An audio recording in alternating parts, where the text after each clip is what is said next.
Ķermenis nav kā tāds projekts, kurš visu laiku ir jālabo vai jāved kārtībā. Sieviete tikai fokusējās uz treniņiem un uz uzturu, aizmirstot to, ka ir vajadzīga arī atjaunošanās. Stress, enerģija, miegs, 35 plus, 40 plus. Ķermenis jau vairs nepiedod tādas kļūdas. Mēs nevaram gaidīt skaistu smaidu, ja mēs zobus patīrīsim vienreiz nedēļā. Tieši tas pats ar treniņiem.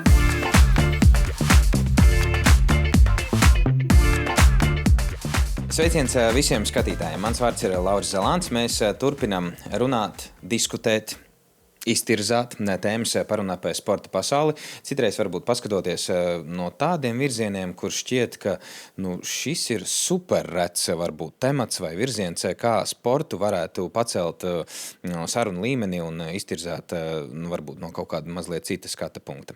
Šis ir podcasts ar nosaukumu Sapņo, mācies, sasniedz. Un tieši šodien, man liekas, par to sasniegšanu, jau pie konkrēta vecuma būs interesanti parunāties ar šīs dienas viešņu man personīgi, jo es esmu vīrietis, bet mēs runāsim par sievieti un ļoti daudz. Daudz sievietes pēc 35 sāk pamanīt, ka ķermenis vairs nereaģē tāpat kā agrāk. Tas pats uzturs, tie paši treniņi, tāpat ikdiena, bet enerģija un miegs, svars, pašsajūta, tas viss sāk tā kā mainīties. Un ļoti bieži pirmā doma ir, kas ar mani nav kārtībā, kā jau pie katras varbūt vairāk vai mazāk problēmas, lielākas, mazākas, vai ne? Šodien par to runāsim ar treneri un pasniedzēju Ilviju Belicku par sievietes ķermeni pēc 35, muskuļu masu, spēka treniņiem, perimenopauzi, stresu un to, kā trenēties nevis pret savu ķermeni, bet sadarbībā ar savu ķermeni. Ilvija, sveiciens! Sveiki! Prieks būt šeit!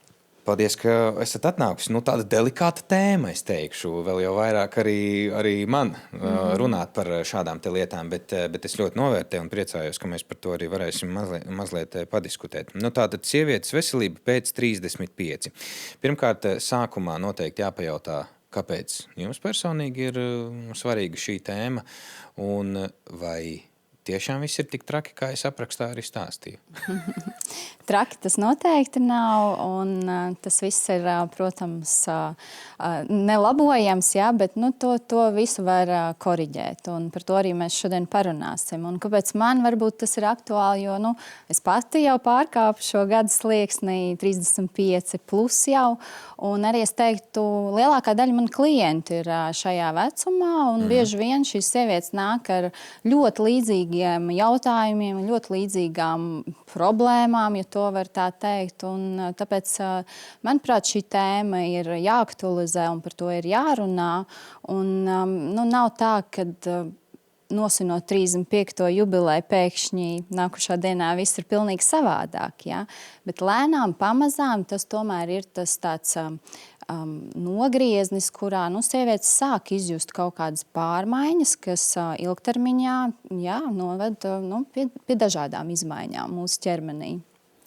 Kas ir tās pirmās vai pamanāmākās izmaiņas? Kas ir tas, kas, ja salīdzinām, teiksim, ņemam 10 gadu periodu, 25 un 35, kas ir mainījies šajā laikā? Pirmām kārtām jau mainījies noteikti ir sievietes dzīvesveids kā tāds. Jā. Noteikti, ka šajā jau posmā sievietei gan ir ģimene, gan bērni, gan pienākumi, gan stress, gan pilnas slodzes darbs, gan arī karjera. Un šis ir tas fons, kas ļoti daudz ko arī ietekmē. Jā. Un varbūt arī šiem treniņiem vairs nav tik daudz laika, nav vairs tik daudz spēka. Nav vairs tik daudz laika, enerģijas, kā bija 20 gados vai 25 gados. Ja?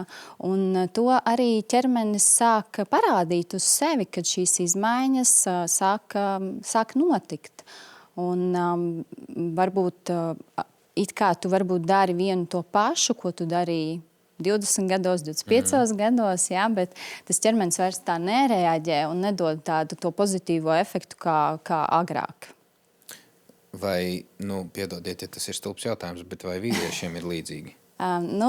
Tur ir tā, ka, ja mēs runājam par muskuļu masas zudumu, kas ir tāds dabīgs process, kas patiesībā sākās jau pēc 30, 35 un jau ilgākā laika periodā, arī ar vīriešiem tas notiek. Bet šeit ir tas, ka vīrieši ir mazliet tādu solīti priekšā, es teiktu, jo ģenētiski vīrieši jau ir ar lielāku muskuļu masu starta izejas pozīcijā. Ja? Mums sievietēm pie šīs muskuļu masas ir jāstrādā daudz citīgāk, daudz rūpīgāk nekā vīriešiem.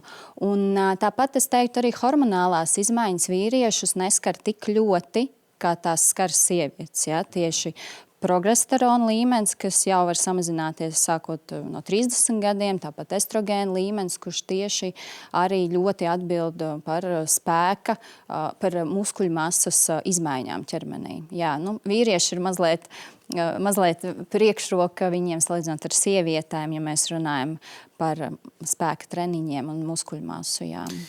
Kā atšķirās varbūt tie treniņi un treniņu procesi šādā vecumā? 35 un plus mēs runājam, vai ne? Kā atšķirās tas treniņu process, kā izskatās tas viss? Es teiktu, ka ir jāpaliek pie pamata lietām. Jā, tad pamatlietas, es domāju, ka tie ir, kā Pasaules veselības organizācijas rekomendācijas, ir vismaz šie 2 spēka treniņi nedēļā, jā, un tad attiecīgi arī klāt aerobās slodzes treniņi, vai 75 līdz 150 minūtes augstā intensitātē, vai 150 līdz 300 mērenā intensitātē nedēļas ietvarā, ja mēs runājam. Ja? Bet te jāskatās ir arī, ja mums ir tie 2 spēka treniņi nedēļā, tad kā tad mēs dozējam, piemēram, tos augstas intensitātes treniņus, lai tie nebūtu pārmērīgi daudz, lai jau tā augsto stresa kortizola līmeni, kas var būt paaugstināts tieši jau 35 plus, mēs vēl augstāk viņu nepacelt ar pārmērīgi augstiem treniņiem, tad mums šī slodze ir jāprot pareizi dozēt. Ja? Es teiktu, ir jāpaliek it kā pie pamatiem, bet ir ļoti jāskatās arī tas blakus fons. Kāds ir miegs, kāds ir arī uzturs, kāds ir stresa līmenis, kā sieviete vispār jūtās. Un tad izejot no tā, ir arī jāpielāgo šie treniņi, bet it kā atstājot to pamatu, ko nosaka Pasaules veselības organizācija. Vai ir tā, ka jo vecāks paliec, jo vairāk attiecīgi no iepriekš minētajām lietām vajag? Kas ir, es domāju? Vajag vairāk miegu, vajag vairāk fiziskas aktivitātes, vajag vairāk, tur svaiga gaisa, da jebkas, kas tas būtu. Vai tā ir? Nevienmēr arī fitnesā vairāk ir labāk. Ir jābūt, es teiktu, pietiekam daudzumam šiem spēka treniņiem, un ir jābūt arī pietiekami lielai atpūtai. Tāpat kvalitatīvam miegam, ja mēs runājam, tad laikam minimums ir tās 7-9 stundas, katrs tur ierakstās tajā savā laikā. Un ļoti, ļoti svarīgi ir tieši par uzturu runājot, šīs olbaltumvielas, kas būtu ļoti svarīgas. Nav jātrenējās vairāk. Es pat teiktu, ir tā slodze tiešām jāsaliek pareizi, lai būtu kvalitatīva atjaunošanās, lai būtu pietiekami daudz spēka un enerģijas visām citām blakus lietām. Un treniņi dotu labu pašsajūtu, nevis tādu izdedzināšanas sajūtu. Cik liela loma ir stresam šajā te visā? Jo stress noteikti aug arī ejot gadiem uz priekšu. Jā, ļoti liela. Diemžēl te arī ir tas, ka sievietes stresa līmenis, augstais kortizola līmenis bieži vien ir iemesls tam, tā teiktu, tauku uzkrāšanās konkrētās zonās. Ja mēs runājam tieši par viscelāriem taukiem, kas ir tauki vēdera zonā, tad tā ir viena no tādām sāpīgākām lietām, par ko vēršās arī sievietes, kad, pārsniedzot kaut kādu gada slieksni, sāk tie tauki, tā teikt, taukaudu lokalizēties kādā konkrētā vietā. Un dažkārt parunājot, iztirzājot šo klientus varbūt tādu ikdienu, ir redzams, ka tas stresa līmenis ir ļoti augsts.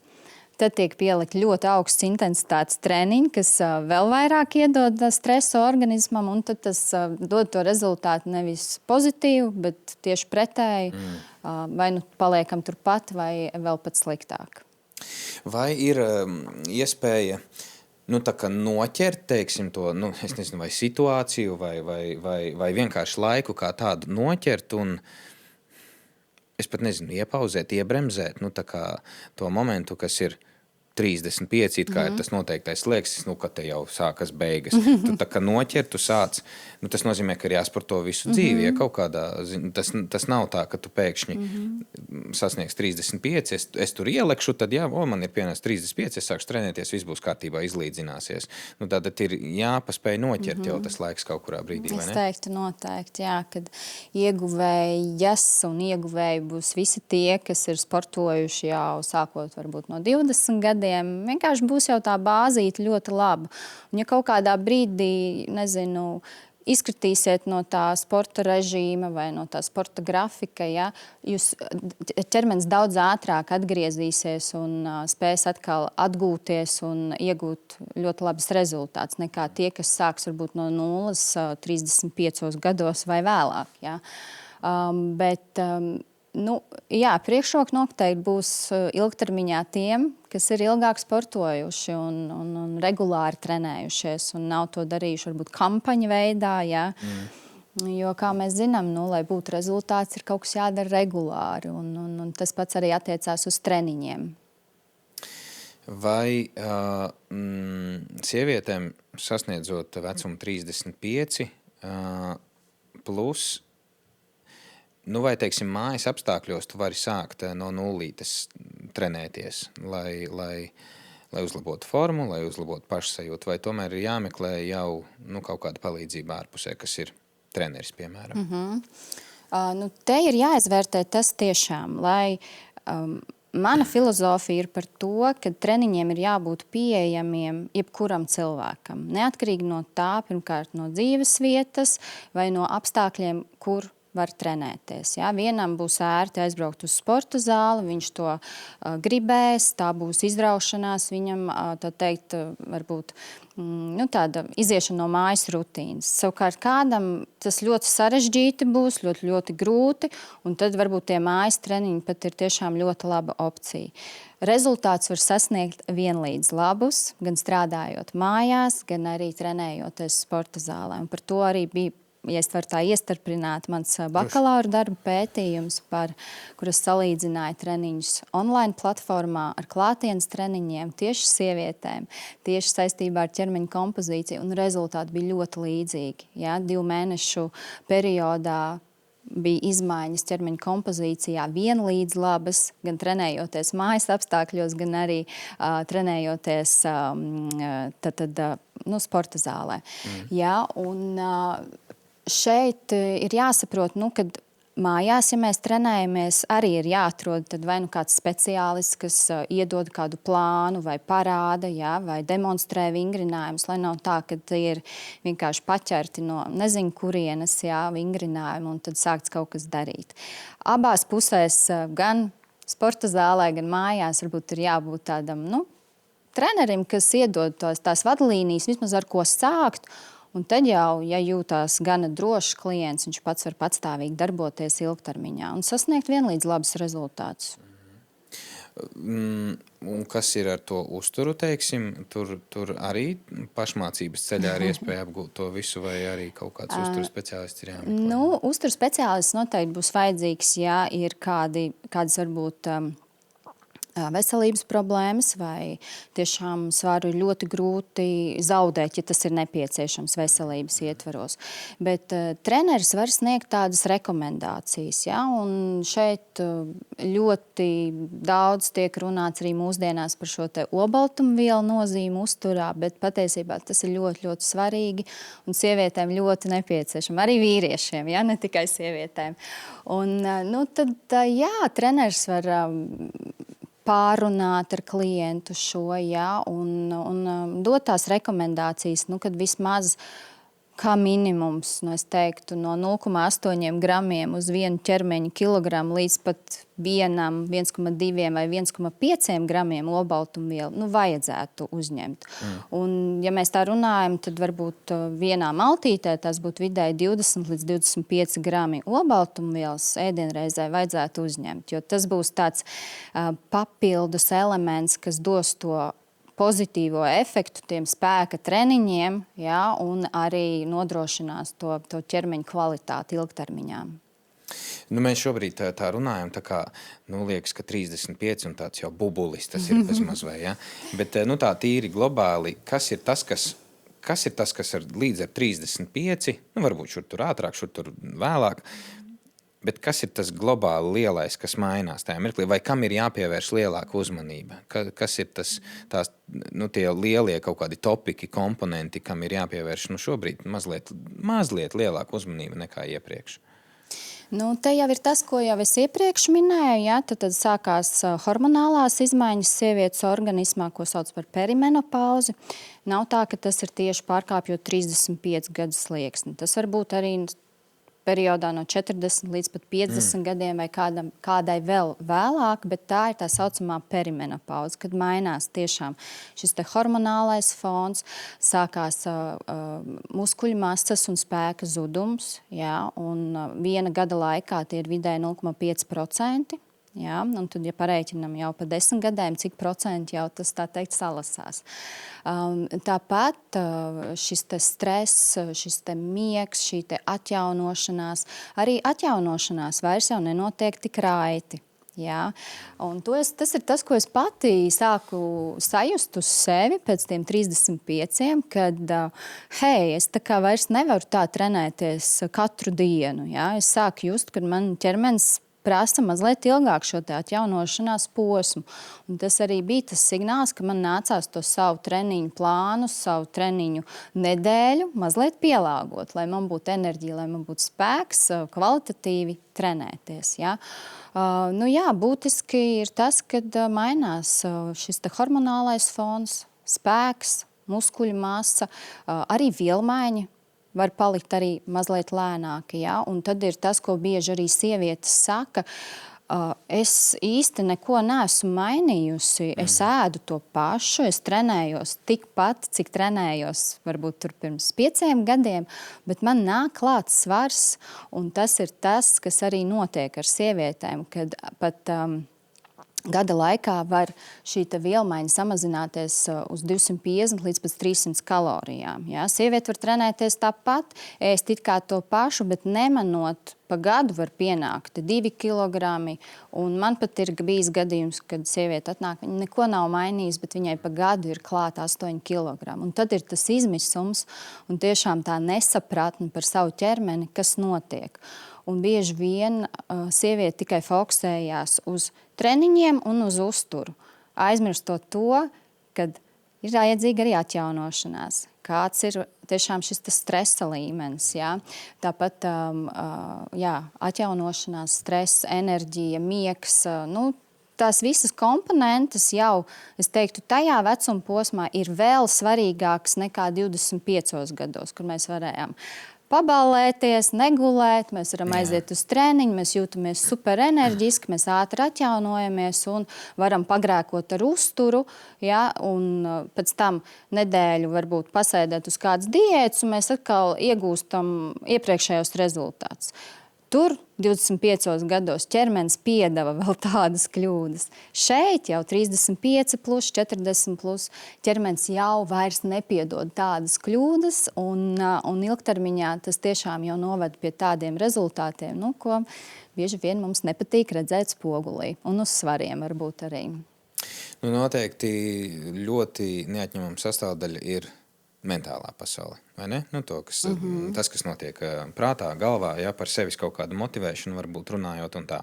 Bet tieši par motivācijas vārdiem, kungiem ir mazliet vienkāršāk. Protams, arī ne visi pieņem tādus vārdus, bet kaut kā mēs sagremojam mazliet labāk. Vārdu saņemies. Kā ir šajā gadījumā, ja mēs, piemēram, par dāmām runājam? Vārds saņemies. Cik tas reizēm var būt kaitīgs patiesībā padoms, vai ne? Saņemies. Ko nozīmē saņemies vispār? Jā, tieši tā. Jo, ja ir sieviete, kurai tiešām ir bērni, negulētas naktis, varbūt nav pilnvērtīgas maltītes, ir stress, ir darbā mītingi, sapulces, pienākumi. Un viņi atnāk uz treniņu, un treneris saka, saņemies. Ja? Nu, kāpēc tu neatnāc uz treniņu, kāpēc tu nevari saņemties? Nu, tad tiešām tas var novest līdz tādam, mēs teiktu, izmisumam varbūt. Ja? Un tieši tādēļ trenerim varbūt ir jābūt arī mazliet tādam, nu, ne psihologam, bet arī jāsaprot tā sievietes varbūt ikdiena un jāpalīdz atrast to balansu tajā visā aizņemtā ikdienā, tam treniņam. Palīdzēt atrast to piemērotāko pieeju, lai treniņš būtu kā ieguvums veselībā, nevis kā vēl viens pienākums, kā vēl viens darbs, kuru nav iespējams izdarīt. Ja? Jā, ir jābūt kaut kādai treniņu regularitātei, savu veidu disciplīnai, ja? Jo, piemērs par tiem pašiem zobu tīrīšanu. Nu, mēs nevaram gaidīt skaistu smaidu, ja mēs zobus patīrīsim vienreiz nedēļā, tad atkal regulāri tīrīsim, tad atkal mēnesi netīrīsim. Ja? Nu, tieši tas pats ar treniņiem. Mēs it kā gribam tos rezultātus, mums ir jābūt tai regularitātei. Bet te trenerim ir jāpalīdz atrast to pareizo pieeju. Ja mēs varbūt runājam tieši par sievieti, kurai tiešām ir augsts stresa līmenis, liela atbildība mājās un darbā, un tad varbūt tas klasiskais vārds tiešām saņemies, nebūs īsti vietā. Redz, dāmām ir... Atkal tas ir kaut kāds noteikts stereotips, nevis noteikti, bet tas ir stereotips, bet sievietes bieži vien cenšas tā kā sevi... salabot, ja kaut kādās situācijās būt perfekta varbūt. Un tas arī kaut kāds noteikti ir stāsts gan par to, kā tu fiziski izskaties, gan arī par to mentālo pasauli. Varbūt, ja ir kaut kāds ieteikums no jūsu puses, ko jūs ieteiktu dāmām, kas visu laiku cenšas sevi salabot? Ir jāuztver tas, ka ķermenis nav kā tāds projekts, kurš visu laiku ir jālabo vai jāved kārtībā. Ķermenis ir jums dots, lai tas palīdzētu mums ikdienā funkcionēt un mēs justos labi. Ja? Un tad arī ir jādara viss, lai ķermenis justos labi. Un ir jābūt treniņiem, ir jābūt varbūt regulārām pastaigām, bet jābūt arī tādam iejūtīgam pret sevi, pret savu ķermeni un nedrīkst noteikti ar kaut kādām drastiskām pieejām īslaicīgi kaut ko mēģināt saglābt un tad atkal atmest visam ar roku. Saprast to visu to kopienu, kad ir treniņi, uzturs, miegs, arī mentālā veselība. Tas viss ir tā smuki jāiepako un jāmēģina ar to ikdienā sadzīvot. Nevis tā kaut kā kampaņa veida, tagad es tikai pieslēgšos uz pirms vasaras periodu, sevi savest kārtībā un pēc tam atkal varu aizmirst un tad varbūt atkal kaut kad. Jā, tā tas ir. Kā tajā visā lielajā izvēlē starp to, ko darīt, kādu treniņu izvēlēties, tur joga, pilates, grupu kaut kādi treniņi, tur vēl visi modernie, kas tagad nāk iekšā, skriešanas, riteņbraukšana, peldēšana. Kā izvēlēties? Varbūt tieši ņemam par to, ko mēs visvairāk arī runājam šobrīd, 35 plus sieviete. Iepriekš varbūt nav tik ļoti ar sportu bijis cilvēks uz tu, bet ir vēlme. Kā tajā visā lielajā gūzmā sporta iespējās atrast sev īsto un pareizo, labāko? Pirmām kārtām jau būtu jāsāk ar tādu mērenību, jeb pakāpenību, jo bieži vien lielākā kļūda ir, kad ja es sākšu, tad tagad tā kārtīgi, tad tās 5 dienas nedēļā un vēlams tos smagākos treniņus un tās grūtākās slodzes. Nē. Sevišķi, ja mēs runājam par to, ja cilvēks vai sieviete ilgu laiku vai vispār nav ko darījusi, tad ir jāsāk ļoti lēnām, ļoti mēreni. Varbūt iesākumā tas var būt 1 vai pat 2 treniņi nedēļā. Ja? Un tas nav slikti arī pirmās, varbūt 2 nedēļas pavingrot lēni, mierīgi uz paklājiņu, nostabilizēt dziļo muskultūru, izprast šo ķermeni, kā viņš kustās, pārbaudīt visu, kā strādā biomehāniskās kustības. Ja? Un tad jau lēnām no tā lielā, plašā loka, ko tad izvēlēties. Es varbūt atkārtošos, bet tas ir tas zelta standarts, tie ir tie 2 spēka treniņi nedēļā, ja? Un tad attiecīgi klāt šī aerobā slodze, kas ir vajadzīga vajadzīga sirds un asinsvadu veselībai, kardiovaskulārai veselībai. Ja? Un, ja mēs runājam par spēka treniņiem, tad tie var būt gan funkcionāli spēka treniņi, tie var būt arī spēka treniņi ar pretestību mājas apstākļos, tā var būt arī klasiskā trenažieru zāle. Ja? Un tad pārējais lieliski ir ielikt tiešām arī kādu treniņu mentālai veselībai, vai nu joga, vai pilates, un vēl arī ielikt kaut ko to, ko patīk tiešām. Ja? Man ir klients, kas saka, man ļoti patīk dejot. Un tad viņi iet uz zumbu, un zumba ir kā lielisks arī kardio treniņš, un tas ir vēl tāds papildinājums arī šai te veselībai, jo zumbu 60 minūtes nodejot, ja? Nu, tas ir gan aktīvi. Tā kā tāds zelta standarts būtu vismaz tie 2 spēka treniņi nedēļā, piekombinēt klāt aerobās aktivitātes, kas var būt arī velosipēds, kas var būt arī nūjošana, varbūt dejošana, jebkurš, ko var darīt arī ārā. Ja? Nav obligāti tas jādara, piemēram, tikai pastaigu uz skrejceliņa, nu, nav tikai tas, ir arī citas aktivitātes, ko var darīt. Un jā, pilates joga lieliski, jā, kā papildinājums līdzsvaram, mobilitātei, kas arī ir ļoti svarīgas fiziskās īpašības, bet nu, šobrīd tas trends ar pilatēm, jā, nu, diemžēl, nu, pilates nebūs kā spēka treniņš. Ja, nu, tur tas arī ir šobrīd ļoti diskutabls jautājums. Tomēr uzskatu, ka vismaz tiem 2 spēka treniņiem nedēļā būtu jābūt, un tad pārējās aktivitātes var piekombinēt klāt.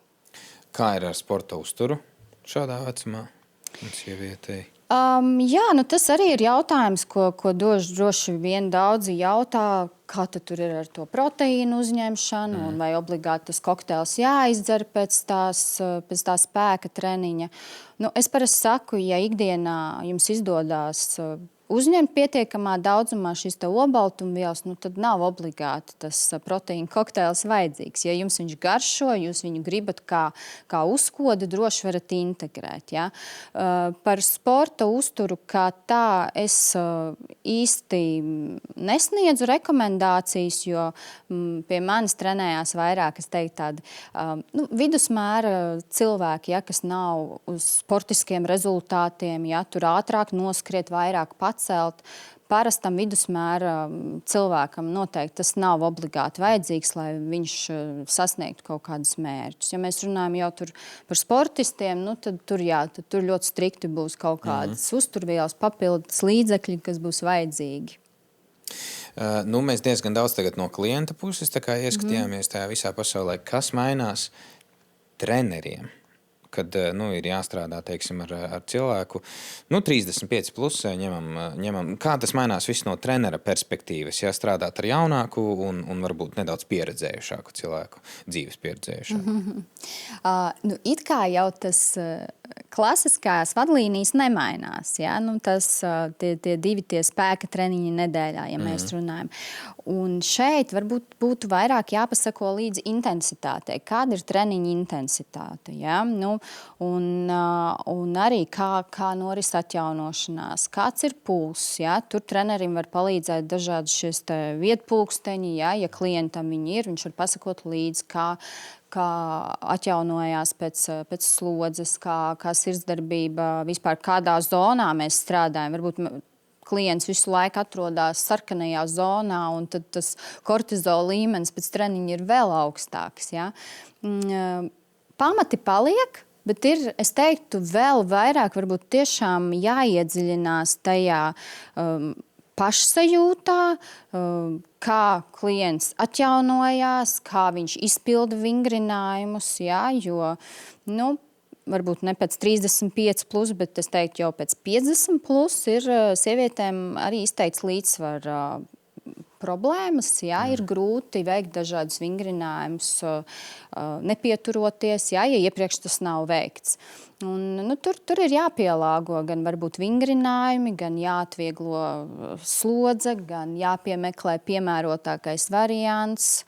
Jāskatās, kāds tas cilvēks atnāk. Un tur trenerim ir jāprot atrast tā pareizā pieeja, pareizais vingrinājums. Mazliet varbūt provokatīvs jautājums. Lūdzu. Kā mums ir šobrīd Latvijā ar fizisko sagatavotību, vispār ar veselību kā tādu, no jūsu skata punkta? Man gribas domāt, ka ir jau labāk, kad tiešām tā tendence, kad cilvēki sporto, ir jau lielāks skaits. Ja? Tas, ko es redzu arī apmeklējot sporta zāli un strādājot zālē, ka ir ļoti daudz jauniešu. Un man patiesībā par to ir liels prieks. Jā, viņi varbūt ir mazliet dažkārt kaitinoši, ja mums kā trenerim varbūt strādājot, bet prieks, kad jauniešiem šī tāda sporta zāles kultūra, fitness, ja, ka viņiem jau interesē. Un šobrīd ir arī tāda tendence, ka ļoti daudz tieši sievietes arī interesējās par spēka treniņiem. Ja, jo saprot, ka tas jau vairs nav tikai par svaru uz svariem, ja, bet arī par veselību un par to man nākotni. Un šobrīd gan man tādi dati nav, bet cik es zinu, Latvijā pirms vairākiem gadiem laikam aktīvu sportotāju bija 10 līdz 12%. Aptuveni, ļoti maz. Ja, un salīdzinot ar Skandināvijas valstīm, mēs esam vispār ļoti, ļoti sliktā izejas pozīcijā. Bet es domāju, ka tas paliek labāk. Man prieks, ka par šīm tēmām runā un stāsta un izglīto sabiedrību. Bet mēs noteikti esam labākā situācijā nekā varbūt mūsu vecāki vai vecvecāki, ja, kuri vispār nebija tādas sporta zāles, nebija tādas vingrošanas. Ja, bija tikai varbūt tur dārza darbi, lauku darbi, ja, un tā bija vienīgā fiziskā tāda sagatavotība. Šobrīd mums tās iespējas ir infrastruktūras, ir sporta zāles, ir treniņa zāles, ir āra laukumi, ir online treniņi, online platformas. Tā kā ņem brīvi, vingro un izmanto visas šīs iespējas. Un, jā, es ceru, ka iet jau uz labo pusi. Redz, jūs minējāt tos jauniešus. Viņus jau daudzus arī motivē tas, ko viņi redz, piemēram, internetā. Ja? Tur sakojot līdzi, varbūt kaut kādiem tur fitnesa kanāliem, vēl kaut kas. Bet ir kaut kāds piemērs, kas nāk no ārpuses un tevi gribot, negribot aicina ņemt dalību arī šajā. Vai, piemēram, jūs saskatāt kaut kādu problēmu šajā, kas ir runa gan par uztura bagātinātājiem, nosauksim tos par fitnesa un nevienmēr fitnesa influenceriem, kas it kā mēģina kaut ko nopārdot tādā veidā, ka pamēģini šo, tev paliks labāk. Šeit tu zaudēsi svaru darot tādas un tādas lietas, jā, izmēģini tādu un šitādu produktu. Vai tur ir kaut kāda problēma tajā visā, vai jūs saskatāt kaut kādu tādu problēmu? Jā, es teiktu, ne tikai jauniešiem, arī pieaugušajiem ir šī informācija, jāizvērtē diezgan kritiski, kas to pasniedz, jā, vai treneris, vai uzturspeciālists, vai viņi ir certificēti, vai viņi vispār ir tiesīgi sniegt tādas informācijas, jā, un nedodies vēl kaut ko pārdot vai tirgot jauniešiem. Ja? Bet, ja mēs runājam par jauniešiem, varbūt līdz 18 gadiem, tad tur ir vecāku ļoti liela loma noteikti. Ja? Kas notiek un ko mans jaunietis dara. Ja? Bet tā kā jau pieaugušā vecumā, es teiktu, mēs esam paši atbildīgi par to, ko mēs kādu informāciju mēs skatāmies un no kādiem avotiem šī informācija nāk. Un noteikti jāizvērtē ļoti kritiski un tiešām tā, lai tas nerada kaut kādas veselības problēmas vai sarežģījumus. Jo fitness ir milzīgs mārketings, tā ir tāda pasaule un šeit visi grib nopelnīt. Ja? Un tāpēc vēl jau vairāk ir jābūt vēl uzmanīgākam tieši uz to.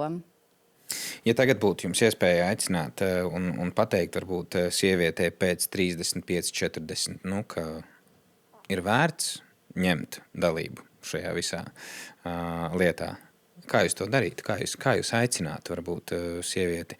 Negribas to saukt saņemties, ja, un darīt, kā mēs jau izrunājām, bet darīt, jo bez darīšanas jau nekā arī nebūs, vai ne? Jā. Primāri pamainīt to domāšanu laikam, kad ar treniņiem mēs nedomājam tikai svara samazināšanu vai to mistisko skaitli uz svariem. Ja? To ciparu ieraudzīt. Ja? Bet šeit mēs runājam tiešām par veselību ilgtermiņā. Jā, par to, ka mēs būsim spēcīgas, veselas un funkcionējošas un pašas varēsim funkcionēt arī tad, kad mums būs 60, 70 un 80 gadi. Jā? Jo tie pamati, ko jūs ieliksiet tagad, 20 plus, 30 plus, 40 plus un tā tālāk, jā, tas ir tāds jūsu tā kā veselības apdrošināšana, jā, kad tajā vecuma posmā sasniedzot, jūs spēsiet funkcionēt patstāvīgi. Tāpat ir piecelšanās no krēsla, apģērbšanās, apavu uzvilkšana un tam līdzīgi. Ja? Jo tas mēs visi nonāksim kādreiz tajā vecuma posmā. Ja? Un ja mēs šobrīd nebūsim izdarījuši to mājas darbu, ja, to regulāros, tos treniņus, tos spēka treniņus, tad mēs vienkārši varam nonākt tur, kad mēs būsim ļoti līdzatkarīgi no citiem cilvēkiem. Ja, un pašiem mums būs diezgan sarežģīti un grūti. Tāpēc nevajag noteikti baidīties. Tas nenozīmē, ka ir nepieciešams, kā es minēju, 5 reizes nedēļā obligāti sportot. Mans cieši tāda pārliecība un tas, ko arī es aicinu, labāk, mazāk, bet regulāri. Kaut vai tie 2 treniņi nedēļā, kaut vai tās regulārās pastaigas ik pārdienu, ja, un sabalansēts uzturs dos labāks rezultāts nekā kaut kāda kampaņu veidīga pasākuma, kur mēs tikai kaut ko izdaram tad, kad mums gribās, un tad, kad mēs negribam, mēs nedaram. Ja, tāda regularitāte sniegs tos īstos augļus vēlāk, jā. Un arī šobrīd, protams, jā. Ilvija, mums laiks skrien ārkārtīgi ātri, kā jau vienmēr. Jā. Mums jau pamazām ir jānopaļojas. Bet tev vēl es gribu pajautāt, sporta izglītības aģentūrai, šai sistēmai, jūs esat gājis cauri gan mācoties, gan arī pasniedzot. Vēl nepasniedz, bet plāns ir. Plāns ir. Jā. Tad, laikam, jautājums būs liekas, kas ir interesantāk pasniegt vai mācīties. Bet mācīšanās process bija noteikti super izzinošs, vai ne? Un daudz jaunu lietu tajā apgūts. Man liekas, mēs pašā sākumā jau nenoskaidrojām, kur tas dzīves aicinājums parādījās vispār uz šo lietu. Kāpēc? Jā, sporta izglītības aģentūra manā dzīvē ienāca kā interese par sportu. Es pati biju aktīva trenažieru zāles apmeklētāja un gribēju izzināt šos procesus vairāk. Un tā arī es nonācu sporta izglītības aģentūrā jau vairāk kā pirms 10 gadiem.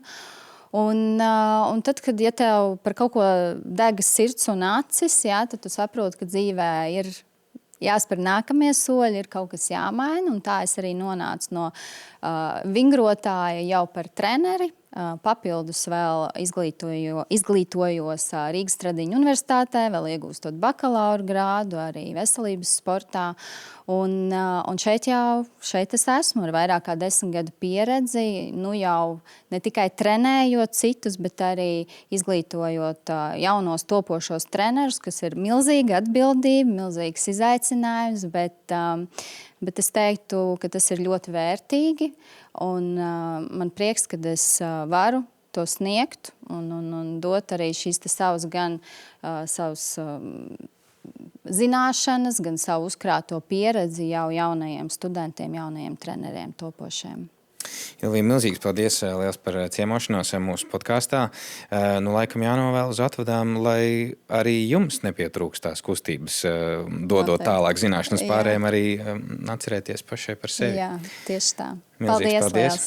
Tiekamies jau nākamreiz. Un arī ar skatītājiem mēs tiekamies jau nākamajā Sapņo, mācies, sasniedz podkāsta epizodē, lai šīs visas lietas arī tev top.